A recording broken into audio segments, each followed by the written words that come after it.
morning guys, welcome to Flory Models Daily Show. Here we are on Monday the 17th of October 2016. Now this week's going to be a bit of a funny week, trying to get everything done and sorted, lots of things finished off and generally catching up with stuff. Also I'm going to start on the Gundam. As you know, I've got something incredibly exciting. In fact, I'm not excited too much, but I've been tracking it literally all weekend. Something I ordered over 18 months ago and paid for, and I thought would never turn up, is about to turn up. And it's something that's going to be big next year. You're going to get some clues about it, some various bits and pieces, and I might even reveal it next week, okay? But it is due in today, so I'm literally sat here just waiting for it to drop, you know. And it's just one of those things, as I say, it's not very expensive, to be honest. It is now if you want it, but back then when I ordered it and all the rest of it and prepaid for it, it was really, really cheap. But anyway, you'll find about it later, but it is due in. It's going to be big, it's going to be quite something, and it's going to be a big part of Flory Models next year and things like that. So generally really excited about that one. So what I need to do really today is catch up with everything. So we're catching up with everyone's membership, making sure everything's all in line and you're all up to date and all good there. The orders, the ordering, everything else like that. Obviously Telford, you know, Scale Model World is literally around the corner. We are 3 weeks away from our point of view of needing to get it all ready and everything else like that. So to be honest, we've now ramped up everything.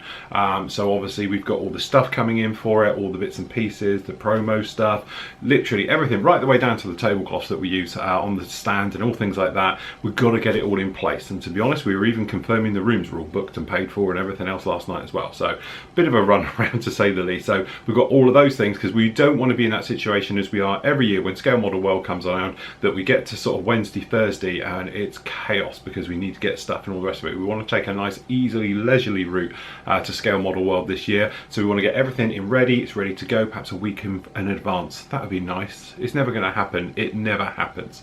Anyway, because of that, going to be doing that, going to sort that out this week, get the ordering done for all of that, making sure those are all due in, because obviously certain things we have to order sometimes at 12 weeks in advance and they still haven't turned up yet. So I do need to chase those a little bit. The other thing as well is obviously the Mitsubishis you saw on Friday is completely finished. And that is literally just down in here, as you can see. Really happy how this guy turned out. It came out better than I ever could have hoped. And also it is the thing, it's not one of our giant builds. I spoke to a few of you on Friday and at the weekend and everything else, and we were talking about this guy, and you were saying to me how it's nice that I've just built a model instead of it being something huge and complicated and everything else like that, with all the aftermarkets, that literally I've gone back a few steps. This is straight out of the box. This is nothing ever been added to this whatsoever, and everything else. We did a few little things with it slightly different.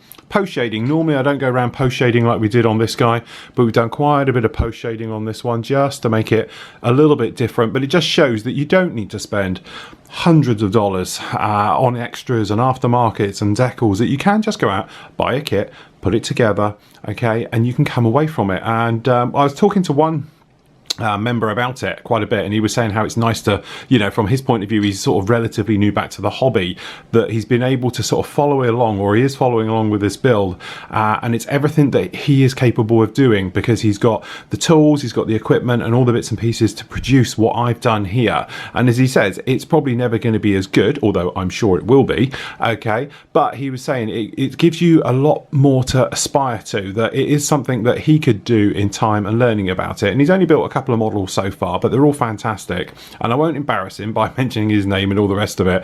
But generally I think it's one of those things that sometimes it's nice for me as well to come back and just do a quick build. So again, off the back of some heavy duty stuff recently, it's been nice to do this guy, and we knocked this one out technically in a week. It was done. 2 weeks, obviously it'll take 3 weeks for you guys to filter through to see it, but from my point of view it was something very nice and very straightforward. And again, a little bit of learning curve for me because we are using different painting techniques. I'm now spraying a lot less air pressures. I'm now 10 psi on most things. I popped my regulator on yesterday to have a little bit to see just what I am spraying at, what my sound, because obviously, as you know, with my airbrushing I do a lot of it by sound. If it sounds right, that's good enough for me. I don't actually care what air pressure it is, as long as it's producing what I need. and I was down. I was 10 to 11 psi, pretty much constant spraying, whereas before, as we know, I'd be up in the mid to high sort of 20s and things like that. So definitely a change for me, and learning it all. So that is now done. I've got to edit this guy now, and to be honest, I'm going to do that this morning. You're going to get all the painting phase and everything else like that in the next part, and then on Wednesday you're going to get the next part after that, and I think it'll conclude actually on next Monday. In the same time, I'm going to be then pushing on heavily with this guy. I know we've got no lights on behind me, that's why it's a little bit dark here today. Let me just turn that on. There we go, bit of light back here now. We are starting on this guy. This is my project for this week, so we're going to be pushing through. It's going to be a couple of weeks in the making, this one, but as I said, fear not, non-Gundam fans and all the rest of it. I'm going to be giving this a paint scheme that I haven't seen one in before. I'm going to do something a little bit different with it, and as I say, I know the purists out there are probably going to hate it, but you know me, I like to obviously throw a little bit of a curveball with all my models just to make them a little bit different. So for this one, it's going to be completely out of the box as is, which is a very large box, as you can see, but I am going to paint it completely different. So it should be a lot of fun, really looking forward to it, and all those things just like that. So that's about it for this morning. Catch me this afternoon. I'm waiting for a DHL lorry to turn up, and all the rest of it, when hopefully we'll have some nice surprises, maybe a little glimpse of something, and things like that, and we can see how we're getting on. So there we go, quite a funny day today. As I said, a lot of it is catching up. I've been doing paperwork today. We've done 3 lots of editing, which has almost got this one completed editing wise.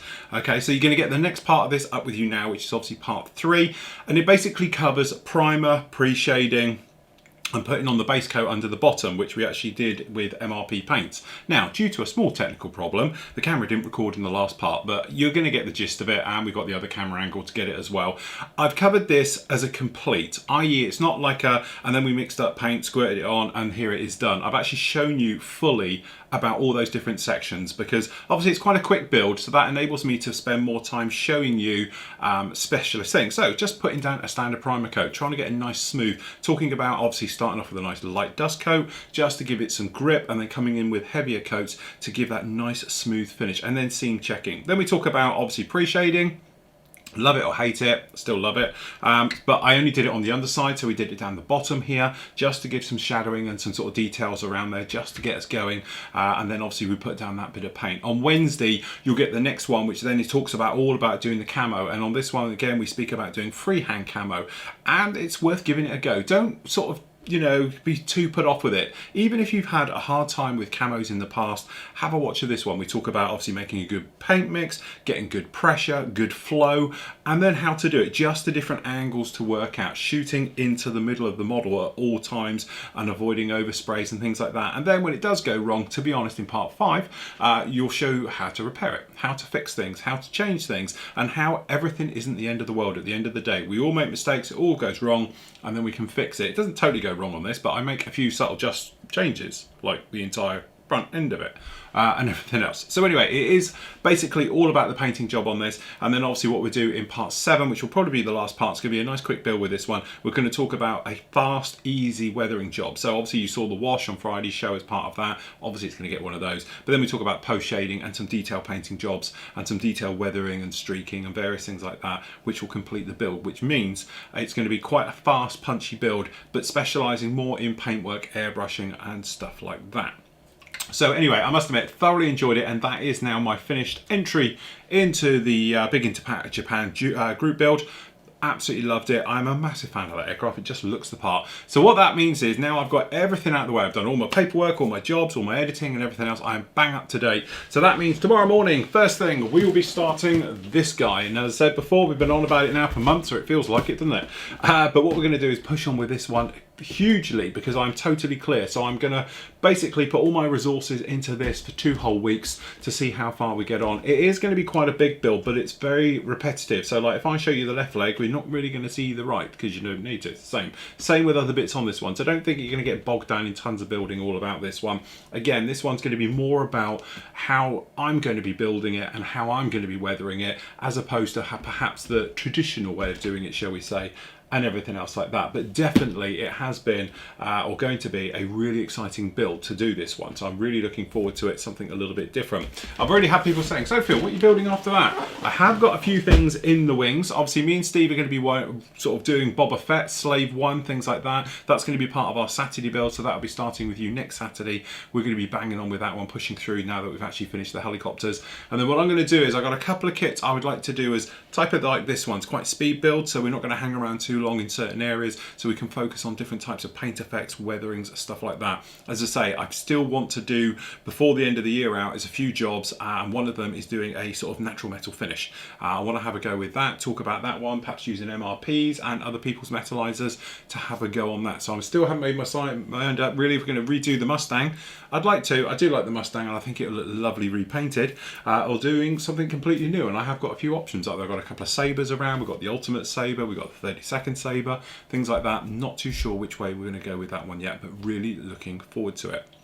So don't forget, tomorrow afternoon, 2 o'clock live, it's me and Steve's Tuesday Q&A. So please, if you want to join us during the afternoon, we'd love to have you along. I know a lot of you got your questions up already in the forum, so feel free, post up all your questions and me and Steve will go through them. Remember, we have got some test bits here as well. So if you're asking a specific question, we could actually do a live demo on it as well. And then obviously for you guys who can't catch it live, work, sleep, whatever, and all the bits and pieces, then obviously you can catch that as a recording. That'll be up with you around about 6 o'clock in the evening, and you can watch it like that. So there we go, that's it from me. I know what you're all thinking, he hasn't mentioned it, has he?